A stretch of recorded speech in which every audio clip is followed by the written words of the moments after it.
Hello friends, welcome back to my channel. तो बढ़ते हैं इस सीरीज के 8th एपिसोड की तरफ। एपिसोड के स्टार्ट में हमें दिखाया गया कि एला अपनी फ्रेंड्स के साथ जेनिया के पास आती है। उसे कहती है कि हमने तुम्हें पहले अच्छे से ट्रीट नहीं किया, उसके लिए हमें माफ कर दो, लेकिन आज से हम तुमसे दोस्ती करना चाहते हैं, बल्कि हम तुम्हारे इस बिजनेस को भी एक्सटेंड करने में तुम्हारी हेल्प करेंगे। जेनिया को वैसे इनका ये अचानक से बदला हुआ रवैया समझ तो नहीं आता, पर जब वो दोस्ती करना चाहती थी तो जेनिया भी पीछे नहीं हटी। इसके बाद एला ने अपनी क्लास में आकर अपनी क्लास फेलो को वो स्नैक्स खिलाए जो कि उसने जेनिया से खरीदे। खाते साथ ही उसे स्टमक एक होने लगा और जब देखा तो वो सारे प्रोडक्ट एक्सपायर्ड थे। वैसे ये भी एला की ही प्लानिंग थी। फिर वो प्रोडक्ट लेकर जेनिया के पास वापस आ जाती है। उसे वापस करते हुए कहने लगी कि तुम्हें शर्म नहीं आती, हम तुमसे दोस्ती करना चाहते थे और तुमने हमें एक्सपायर्ड प्रोडक्ट भेजा। जेनिया ने उसे बताया भी कि तुम्हें जरूर गलतफहमी हो गई होगी। उसे क्लियर करने की कोशिश करती है, पर अब तक तो एला ने सभी स्टूडेंट में ये बात फैला दी थी। नेक्स्ट सीन में वो दोनों ही इस बात को लेकर काफी ज्यादा परेशान थी और जेनिया को इस बात का शक भी हुआ कि एला वैसे तो इतने अच्छे से बिहेव नहीं करती जितना अच्छे से वो आज कर रही थी। अगली सुबह जेनिया ने उसी रिटेलर को कॉल की जिससे उसने ये सारे प्रोडक्ट्स लिए थे। उसे बताती है कि मैं कुछ ही देर में आपसे मिलने आ रही हूँ। यहाँ फू भी खड़े उससे बात करना चाहता था, पर जेनिया तो उससे इतने बुरे तरीके से पेश आई जैसे वो अभी ही इसे खा जाएगी। अभी भी उससे इस पर काफी ज्यादा गुस्सा था और फू बेचारा कहने लगा कि मैं तो बस यहाँ ये पूछने के लिए आया था कि कहीं तुम्हें मेरी हेल्प की जरूरत तो नहीं। वो बोली अपनी ये गुड इंटेंशंस अपने पास रखो, जैसे तुमने मुझे मना किया था ना इंटरफियर करने से, ऐसे मेरे कामों में भी इंटरफियर मत करो। अब फू को भी उसके इस बिहेवियर पर काफी गुस्सा आया। कहने लगा हाँ मैं तो जैसे मरा जा रहा हूँ तुम्हारी हेल्प करने के लिए। नेक्स्ट सीन में जेनिया फेंग फेंग को बताती है कि रिटेलर के पास तो सभी प्रोडक्ट सेम एक्सपायरी डेट के थे और हमारी ऑर्डर रिसिप्ट भी कहीं खो चुकी, अब हम कैसे पता लगाए। उन दोनों की ये बातें यहाँ फू फेंग ने भी सुन ली। नेक्स्ट सीन में वो सिक्योरिटी रूम आता है अपनी क्लास की सीसीटीवी रिकॉर्डिंग चेक करने के लिए। वैसे ये रिकॉर्डिंग चेक करना अलाउ नहीं थी, पर वो लड़का फू फेंग का फैन निकला, इसलिए उसे फू की बात माननी ही पड़ी। सारी रात जागकर उसने वो रिकॉर्डिंग देखी, यहाँ तक कि उसकी आंखें भी सूज गई थी, पर गुनन के पूछने पर उसे पता लगने नहीं देता।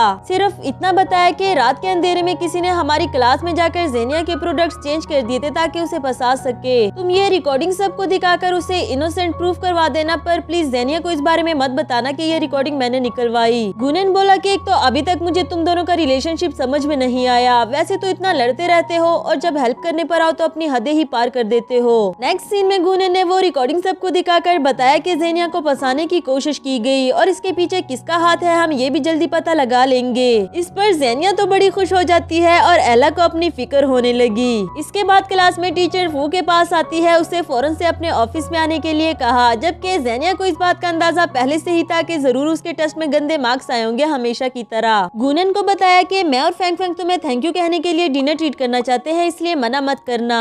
अगले सीन में हमें दिखाया गया कि एला ने हिस्ट्री रूम की सफाई की जिम्मेदारी जेनिया के हवाले कर दी, सिर्फ उसे टॉर्चर करने के लिए, और तो और उसने डोर भी बाहर से लॉक कर दिया। पर यहाँ उसका सामना फू से हुआ और दोनों ही अचानक से एक दूसरे को देखकर काफी ज्यादा डर जाते हैं। फू ने उसे चुप कराया, उसे बताया कि मुझे यहाँ टीचर ने हिस्ट्री बुक्स रीड करने के लिए भेजा था। फिर जब वहाँ से जाने लगा तो उसे पता चला कि वो दोनों तो यहाँ फंस चुके हैं और जेनिया मजे मजे से बुक्स रीड करते हुए अपने पेरेंट्स की इन्फॉर्मेशन लेना चाहती थी। यहाँ उसे पता चला कि उसकी टीचर भी उसके पेरेंट्स के बारे में जानती थी, इसलिए उसने डिसाइड किया कि मैं मजीद इन्फॉर्मेशन अपनी टीचर से लूंगी। फिर यहाँ चूहे को देखकर ऊंचा ऊंचा चिल्लाने लगी, बेचारे फू को भी साथ डरा दिया और तो और उसके बैग पर चढ़ जाती है। उसने इससे काम डाउन किया, बताया कि सिर्फ मेरी तरफ देखो, अपने हेडफोन्स भी पहनाए। जेनिया भी अब उसके आंखों में देखते हुए पीसफुल फील कर रही थी। उसे बताया कि मैं मजीद यहाँ नहीं रुकना चाहती, प्लीज मुझे यहाँ से बाहर ले जाओ। फू ने गुनन को कॉल करके उसे यहाँ बुलाया और एला की प्लानिंग तो उसी पर ही भारी पड़ गई। फिर जब जेनिया ने गुनन से हेल्प मांगी कि मेरा हाथ पकड़कर मुझे लेकर जाओ, मुझसे नहीं चला जा रहा, तो इस पर फू को काफी ज्यादा गुस्सा आया कि उसने मेरे बजाय गुनन से हेल्प मांगी। अगली सुबह जेनिया गुनन के साथ बाहर आई थी उसे थैंक यू करने के लिए, और गुनन भी उसे बता देना चाहता था कि वो रिकॉर्डिंग मैंने नहीं बल्कि फू फेंग ने निकलवाई थी। पर जब फू ने उन दोनों को साथ देखा तो वो फिर से जेलस हो गया। गुनन ने उसे और एला को अपने पास बैठने के लिए कहा, तो इस पर जेनिया फौरन से बोली बिल्कुल नहीं, बाकी जगह खत्म तो नहीं हो गई, कहीं और जाकर बैठ जाओ, वैसे भी मैं और गुनन कुछ प्राइवेट बात करना चाहते हैं। अब तो जानबूझकर भी फू वहाँ से नहीं जाता और जेलस के मारे उसके पास बैठ गया। जेनिया ने उन दोनों को बताया कि मैंने ही यहाँ गुनन को इनवाइट किया था उसे थैंक यू करने के लिए। इसके बाद जब वो सभी ड्रिंक करने लगे तो फू ने जेनिया को ड्रिंक करने से मना किया और गुनन बोला कि जेनिया के लिए मैं ड्रिंक कर लेता हूँ। अब ये तो उसे और भी ज्यादा बुरा लगा, वो भी एला के लिए ड्रिंक करने लगता है। हालांकि उसे थोड़ी सी ड्रिंक भी बर्दाश्त नहीं होती और उसने इतनी ज्यादा पूरा कर ली। एला के जाने के बाद गुनन ने जेनिया को बताया कि वो सीसीटीवी रिकॉर्डिंग मैंने नहीं बल्कि फू ने निकलवाई थी क्योंकि वो तुम्हारी हेल्प करना चाहता था। इस पर जेनिया को भी बुरा लगा कि उसने मेरी हेल्प करनी चाहिए और मैंने उसे कितनी बुरी तरह से बिहेव किया। उसके जाने के बाद जब फू जेनिया के बारे में पूछता है तो गुनन ने बताया कि वो तो स्कूल वापस चली गई और वो भी उसके पीछे आने लगा ये कहकर कि मुझे उससे बात करनी है। उससे तो ठीक से चला भी नहीं जा रहा था और यहाँ स्कूल पहुंचकर गुनन को वॉलीबॉल के लिए चैलेंज कर दिया।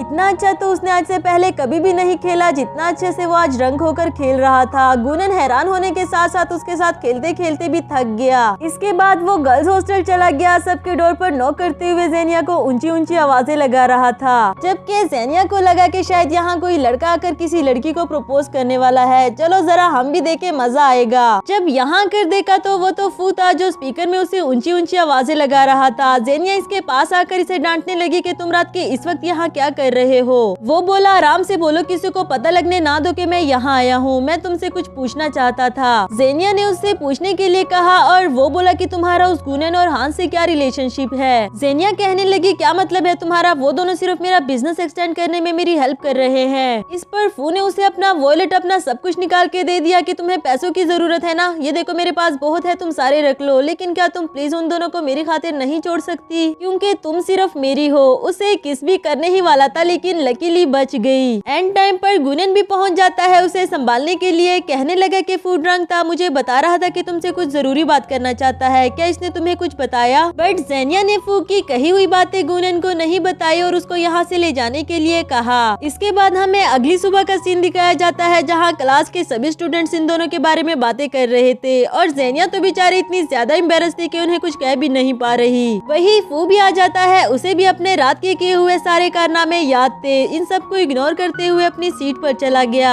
जेनिया के लिए भी उसे फेस करना मुश्किल हो रहा था, उसके साथ भी नहीं बैठना चाहती पर क्या करती जब उसकी सीट ही यही है। उसे उसका दिया हुआ वॉलेट पकड़ाया और दोनों ही फौरन से अपने अपने कामों में बिजी हो गए। दूसरी तरफ से गुनन उनके लिए ब्रेकफास्ट लेकर आता है। फू से कहने लगा कि स्टडी पर फोकस करना अच्छी बात है लेकिन तुमने बुक उल्टी पकड़ी हुई है, जबकि जेनिया ने तो एम्बेरस के मारे अपनी पूरी बुक पर ही कलर कर दिया। फिर फू इशारों में गुनन को यहाँ से दफा होने के लिए कह रहा था और वो भी उसकी बात समझ गया। नेक्स्ट सीन में हमें डैनियल को दिखाया गया जो जेनिया को वो पिक्चर्स दिखा रहा था जो कि कल रात ली गई थी। बताता है कि मैं जानता हूँ फू इतनी अगली लड़की को पसंद तो नहीं कर सकता पर तुम दोनों के इस लड़ने झगड़ने से मीडिया वाले क्या सोचेंगे। अब बाकी सब तो ठीक था लेकिन डैनियल ने जेनिया को अगली कहकर अपनी लिमिट ही पार कर दी, इसलिए जेनिया भी उससे लड़ पड़ी। खैर डैनियल ने मजीद बताया कि कल फू की मीडिया कॉन्फ्रेंस है और तुम दोनों को सबके सामने फ्रेंडली बिहेव करना होगा ताकि सबको लगे कि तुम सिर्फ उसके असिस्टेंट हो, इसके अलावा और कुछ भी नहीं। और खबरदार अगर तुम दोनों दोबारा लड़े तो। इसी के साथ हमारा ये वाला एपिसोड भी खत्म हुआ।